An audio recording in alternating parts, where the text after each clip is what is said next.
Taste of Fat。今日2025年12月1日，恒生指數今日收市26,033點，上升174點。恒指高開86點，喺25,945點開市，收市26,033點，上升174點。開市收市位只有波幅87點，高低波幅有266點。今日大市升嘅股票有1092隻，而跌嘅股票有966隻。指數收升，股票亦升多跌少。頭10大成交股票依次序係9988阿里巴巴、2828恒生中國企業、3033南方恒生科技、3690美團、2800盈富基金、1810小米集團、700騰訊控股、763中興通訊、9992普普馬特、2899紫金礦業。今日大市成交2008億，比上一個交易日增加37.4%。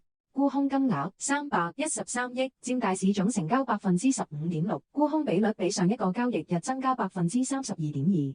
今日窩輪總成交78億3300萬，牛熊證總成交127億，窩輪牛熊證總成交205億，窩輪牛熊證佔大市總成交10.2%。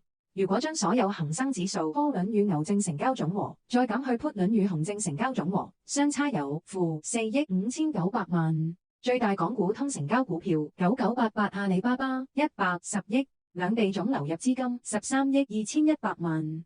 763中興通訊南向資金淨流入6億，今日港股通淨流入21億4800萬，連續3日南向資金淨流入。恒生指數收市升穿5天平均線，雖然交易時段曾升穿20天平均線，但最後收市唔可以企穩。恒指連續10日喺保力加通道中軸以下。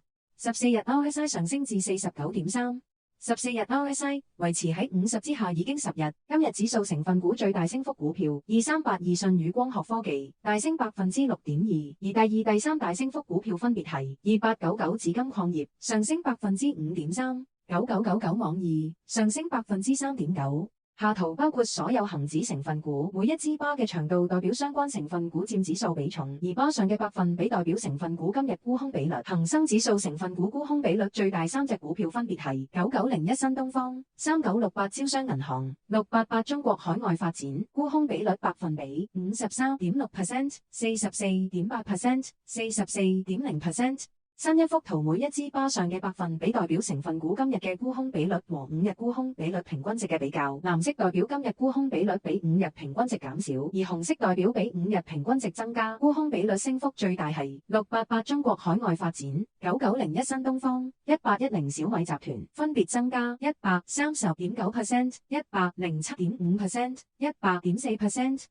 指數成分股裏面最強嘅股票係11號恒生銀行、66號港鐵公司、857中國石油股份，而最弱嘅指數成分股係2015理想汽車、1810小米集團、2382舜宇光學科技。如果將所有恒指成分股以 MACD 強弱分為4組，暫時弱勢嘅股票有21隻，轉弱嘅股票有31隻，轉強嘅股票有21隻，而強勢嘅股票有15隻。如果轉睇最大升幅港股，而最大升幅頭3隻股票分別係1255 Tata 健康、205財訊傳媒、1959世紀聯合控股，分別上升566.7%、44.7%、43.2%。今日行業表現喺115個行業裏面，上升有63個行業。